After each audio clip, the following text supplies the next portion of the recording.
Should drill music be banned as evidence in court? For some, the answer is definitely yes. They may say drill music is a source of violence. Videos brandishing guns and knives, violent lyrics which appear to taunt rivals by artists who seemingly promote a so-called gang lifestyle. That might be why a London police chief in 2018 singled out drill music for what she believed was fueling violence in the city and called on YouTube to remove any videos that glamorised violence, which they did, about 30 of them. So it's not surprisingly the CPS police use drill music in basically two ways in a criminal trial.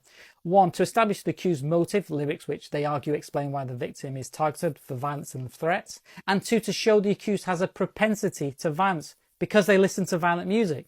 To support the police CPS viewpoint, it's a fact that defendants have been convicted using evidence from drill music, and a few have been even banned from making drill music as part of their sentence.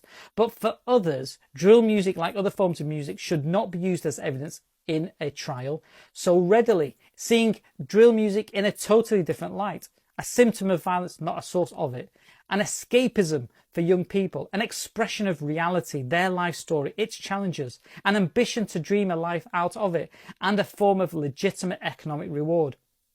For Professor Quinn, an expert for over 10 years in criminal cases, she makes three general points, criticisms of drill music being used as evidence in a court. One, she has seen lyrics of verse in drill music described as a confession, despite these being composed before the incident because they are stock phrases. Two, she says splicing lines together to change meaning and make the lyrics seem to match an incident is a practice I've seen on several occasions. And three, she says once you add popular music to the mix, which conjures strong feelings and thoughts, then the gang discourse becomes even more open to abuse, reproducing broad racist tropes.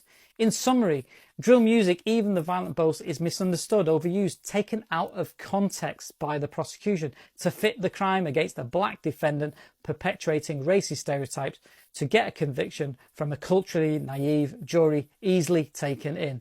That's why Professor Quinn supports a change in law, similar to the one supported by the likes of Jay-Z and Kelly Rowland in the USA, to limit the admissibility of a defendant's music or other creative expression as evidence shown to a jury. And that song can only be used if a high test is met that there is clear and convincing evidence it is to be taken literal rather than figurative or fictional. So, should drill music be used in a criminal trial?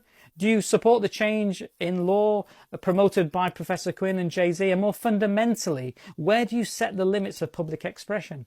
Feel free to comment, follow, like and share, and may the justice be with you.